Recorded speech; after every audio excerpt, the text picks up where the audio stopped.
ازيكم عاملين ايه؟ لايك وسبسكرايب فولو ولا بينا نبدأ؟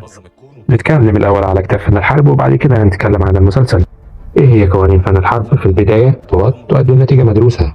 خطة، والخطة الناجحة بتوفر دم وخسائر. فن الحرب بيحكمه 5 ضوابط: القانون الأخلاقي، السماء والأرض، والقائد، والتنظيم. باب النصر في المعارك. القانون الأخلاقي اللي بيجمع أشخاص بتمر بنفس الظروف وبتخليهم يؤمنوا بالشيء وبيؤمنوا بقضية هي البوصلة أو الطريق اللي هيمشوا عليه، أو الشيء اللي بيتحارب لأجله، أو تحديد الوقت المناسب. بيكسبك المعركة بأقل الخسائر وبيديك الأفضلية إنك تكسب دون خسائر كبيرة. باختصار، الجو العام اللي هيخلي خطتك ما تعطلش. وبرضه كتاب بيتكلم عنه. هل مفيد تتواجد أنت وجنودك في نفس المكان، أو تبقى لوحدك في مكان محدد بتنفذ أمر ما أو خطة معينة متفقين عليها. وكمان خطورة ده على الخطة العامة وعلى الجنود نفسهم وعلى معنويتهم. طرق تأمين المدخل بتاع المكان زي أحداث المسلسل. كمان الأرض هتحدد طبيعة ملابسك حتى الأحذية حسب التنقل ضمن أحداث المسلسل. وكمان تمركز العدو وطرق الوصول ليه ولصالح مين ومميزات الأرض.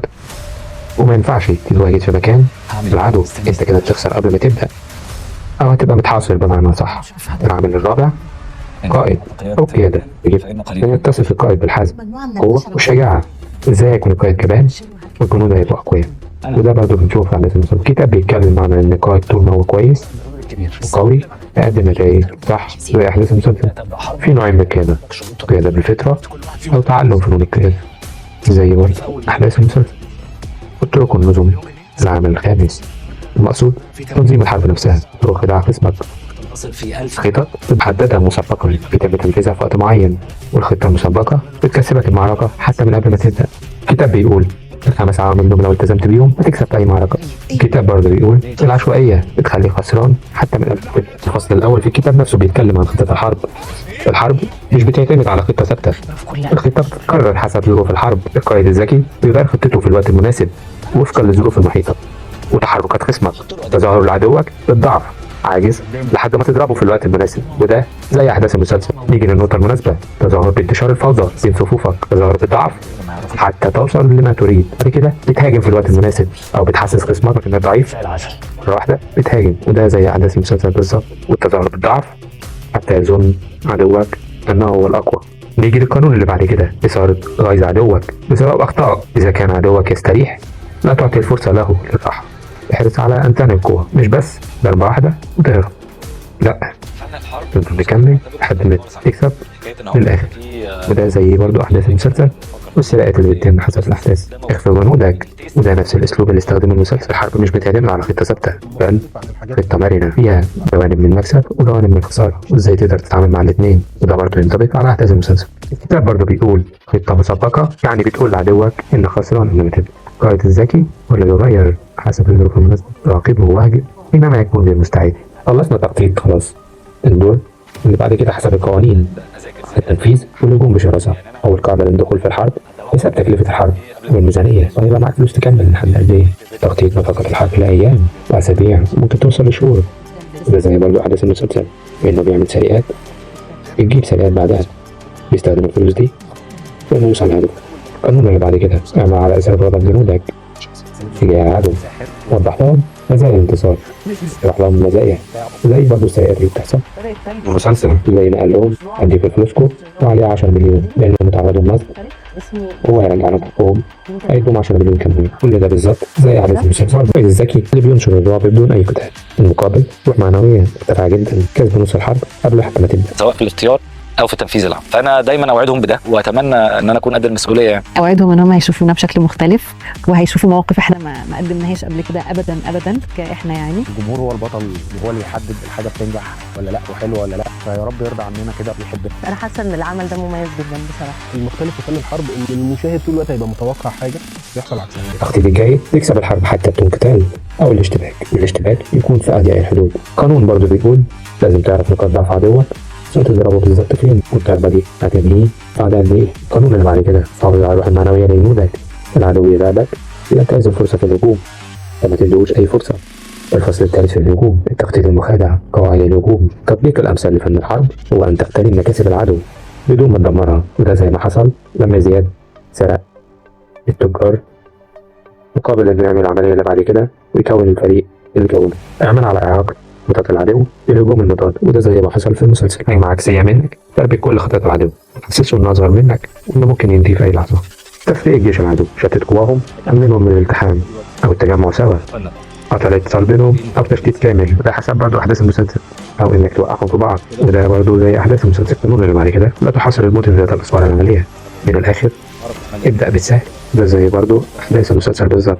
تحكم في رد فعلك والغضب، الهجوم في الوقت المناسب وسرعه الضغط على الخصم. بلاش تحاصر نقط صعبه وحاصر السهل، ده زي ما قلنا. كاتب برضه بتاع الكتاب بيقول الغضب يؤدي لخسارة المعركة حتى لو كان ملك الأفضلية، تتعرض للجنود للخسارة بالبقاء حتى من قبل الحكم. القانون اللي بعد كده بيقول هتتواجد في مكان يؤدي لخسارتك ومحاسبتك بسبب رد فعل سريع أو غضب، وده بيخليك بعد ما كنت عايز تنتصر بس عايز تعيش، وبيعرض جملك للخطر والموت. وبيقول برضو ان العدو بيتعمد الاستفزاز عشان تبدا تهاجم قبل ما تحط الخطه المناسبه. اذا كانت نسبتك 1:10، 1 للعدو و10 ليك، حاصره فورا. ولو كانت النسبه 5:1، هاجم العدو فورا. اذا كانت قوتك 2:1، قسم جيشك لنصين، نص يهاجم في المقدمه ونص تاني للخلف. بمعنى مختصر، نص تستخدمه في الهجوم ونص تاني للاندفاع وتشتيت العدو.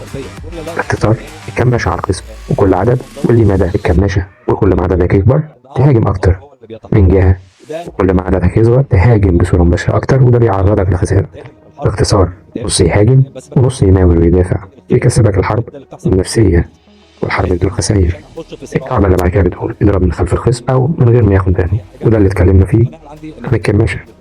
قبل ما تنضرب اضرب، ولو هتخسر تكسر بأقل الخسائر وتنسحب فورا. لازم تدرس المكان كويس، وده زي اللي بيعمله زياد حسب أحداث المسلسل. هو برضه بيقول لو كانت النسبة 1:1 يمكن البدء القتال بشكل مباشر، بس ساعتها هيبقى في خسائر، والنتيجة هتعتمد أكتر على مين الأذكى، مين القائد الأذكى اللي رد فعله سريع واللي معنوياته أعلى، واللي مخلي جنوده معنوياتهم أكتر. القائد القوي اللي بيقسم البيت في أكتر من سلة، بتعرف في الوقت المناسب زي أحداث المسلسل، التعامل مع أشكال القوة واستغلالها لصالحك، تتحارب وانت تختفي، زي برضه احداث المسلسل. القائد الناجح يعرف عدوه اكتر ما عدوه يعرفه.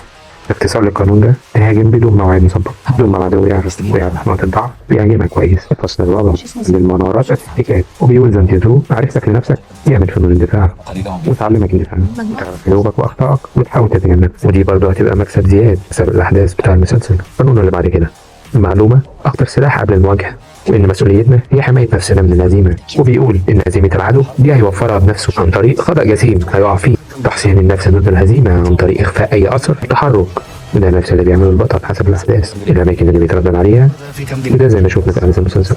نيجي للقانون اللي بعد كده، هل تمتلك القدرة على ضرب خصمك بعد دراسته، أو مش هتستفيد بالمعلومات اللي جمعتها؟ وده زي ما زياد عمل ضمن أحداث المسلسل، هيستفيد من المعلومات في سرقات هيعملها. لو انت قائد ماهر في الهجوم فلا تتوقع انك هتهجم، لو قائد ماهر في الدفاع خصمك مش هيعرف اصلا المفروض يضرب فين. النصر واحد لكن الوصول ليه ملوش عدد. تعلم التكتيك اللي يناسب وقتك، وده يفسر استخدام المسلسل لنفس القوانين في أزمنة مختلفة حسب الزمن اللي كتب في الكتاب الأصلي. وكل دي تفاصيل الكتاب. نيجي على أحداث المسلسل نفسها. يلا بينا. الطماع موجود ونصاب بخير. تفتكر هيعملوا ايه لما يعرفوا الحاجة؟ انا ابتديت احب زياد قوي. النهارده هنرمي الطاقة، انا هموت وهرش. ناخد حقنا ونخلع. مساء العسل. زياد بيقول في قوانين بتنظم الكون وبتكرر في كل حاجه. ده كتاب فن الحرب وعمره اكتر من 2500 سنه، بيشرح للقضاة عسكريين ازاي ينتصروا في المعارك. وانا قررت استخدم الكتاب ده. بيعمل عمليه صغيره على الضيق وبيحاول يسرق ناس في القوى المخدرات، وبعد كده 10 مليون بيعمل انه سايح اجنبي وبيخش يتموه نكر ويسرق شنطه تاجر مخدرات وهيستخدمها في عمليته الجايه. وبعد كده بيستلم الفلوس من نفس الفندق اللي بيسرق فيه العصابة، وبعد كده بيكون الفريق بتاعه اللي هيبقى متكون من لص، حرامي، وهاكر، ومزورة وممثلة عشان تقدر تموت. وبعد ما بيجمع فريقه بيقول كل واحد فيكم هترجع له فلوسه اللي اتسرقت منهم من الناس اللي ماسكين شركة أرض المستقبل، وعليهم 10 مليون جنيه. في بنتين في الفريق، كل واحد فيهم واحدة للإغراء وعليهم 10 مليون. والتانية مزورة. بعد ما بيكونوا الفريق في عملية ترقب أو تجسس من البطل، وعملية احتيال ماكر وذكي. زي ما اتكلمنا إن القوة بتأثر على باقي الفريق، هنتكلم على الناس اللي سرقوا في أرض المستقبل. هم 4 بس في شخص خامس هو اللي بيصرف الفلوس عن السرقة اللي عملها الأولى. هيستخدم الفلوس لهدف أكبر، وده ضمن الأحداث بتاع الكتاب. 4 أعضاء كبار وفي عضو أكبر منهم اللي هو الراجل الكبير. هيبقى له علاقة بغزل الفلوس اللي تمت سرقتها من أرض المستقبل. وزياد بعد ما أبوه خسر كل حاجة واتحبس ظلم هيحاول يرجع حقه. وزياد مخطط لكل حاجة، مستني سنين عشان مستني الفريق اللي هو الفريق اللي كونه. وزياد ضمن الأحداث دايما بيحسس الخصم إنه هيخسر في آخر لحظة، بيبقى مخطط وبيهرب كده. زياد هيبقى هدفه كل اللي سرقوه في أرض المستقبل هيسرقوه من 5 اللي أنا قلت عليهم قبل كده. شخص يحب اقتناء التحف يخش على إنه مستثمر ويحاول يسرقه بإنه يعرف أرقام الخزنة، بيركب كاميرات وبيعرف ياخد الفلوس وبيهرب وهو أعضاء الفريق. يقدر من العملية دي يسرق 6 مليار جنيه. نتكلم عن الموضوع بقى من الأول. زياد بيقول هعمل اللي من زمان كان نفسي أعمله. هيتنكر زي أفراد في العصابة، زي رجل أعمال، زي أشخاص مختلفة عشان يحقق سرقاته. الأولى يتنكر في زي سفاري، السرقة الثانية هيتنكر رجل أعمال، وفي السرقة الثالثة هيتنكر زي عامل ونش انتقام لعبه من العصابة. نتكلم عن الأحداث من الأول. بتسأل أحد أعضاء فريق زياد بتقول له مش اسمه زياد برضه؟ ده معناه إنها راحت وعرفت هويته. بتسأل عليه عشان خايفة إنه ينتقم من اللي حصل. الكتاب بيأثر بتطبيق العمل. تفتكر يعملوا زياد بيقول خروج من فن الحرب زي ما سمعت قبل كده. إن استطعت قيادة الرجال فإن قليلهم يفلحون. الأعداء ال5 اللي بيعودوا خامس مجهول الهوية. أما عن ال4 الباقيين، ياسر رضوان سرق 6 مليون جنيه. المحاسب الرئيسي للشركة اشترى شاليه وقرية سياحية وساعدته وشغلته ياسمين النشرتي 40 سنة زوجة توفيق إبراهيم سرقت 300 مليون من الشركة، زورت باسم ياسمين النشرتي. البنت دي شغالة تحت راجل كبير هي اللي مشغلة الباقيين ال3 الباقيين. وسرقت شركة سياحية زورت اسمها وتحويلات باسم شركة مستترة وزورت باسم ياسمين النشرتي.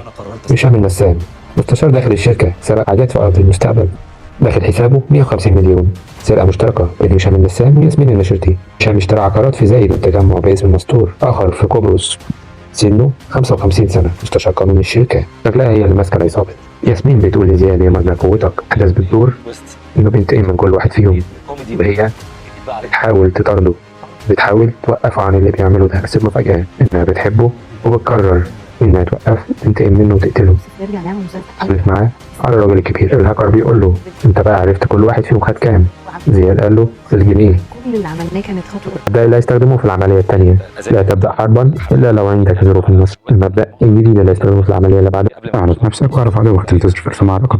وزي ما قلت قبل كده هيبدأ برضوان هيخلي واحدة تجاريه ويدخل يسرقه. بعد السرقة اللي بعدها هيعملوا إنه مخرج يجيب ممثلين وهيدخل هو وفرقته يصوروا في القصر وهيحطوا كاميرات يأسسوا على الراجل اللي هو نسيم يعرفوا معلومات عنه ويستخدموها ضده. بعد كده من الأحداث بنشوف محاكمة كل حاجه وشكل دي خطة زياد عاملها عشان تعرف تعيش. ثاني يقبل عليهم كلهم. نرجع تاني لهشام النسام هيروح الفيلا ويحاول ياخد الأدلة ويحاول يثبت عليه سرقاته. يعني يخترق المكان ويتكلم مع هشام اشتغل معاه دي حاجه. بيقول له بعد ما اتقبض عليه أو مسكه طول ما الطماع موجود إن الصبر خير. ياسمين كانت في الأول عايزة تخلص على زياد بس بعد كده اتساعدت.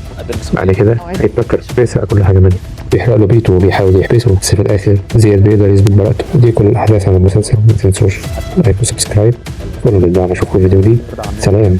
انا حاسه ان العمل ده مميز جدا بصراحه. المختلف في فن الحرب ان المشاهد طول الوقت هيبقى متوقع حاجه يحصل عكسها.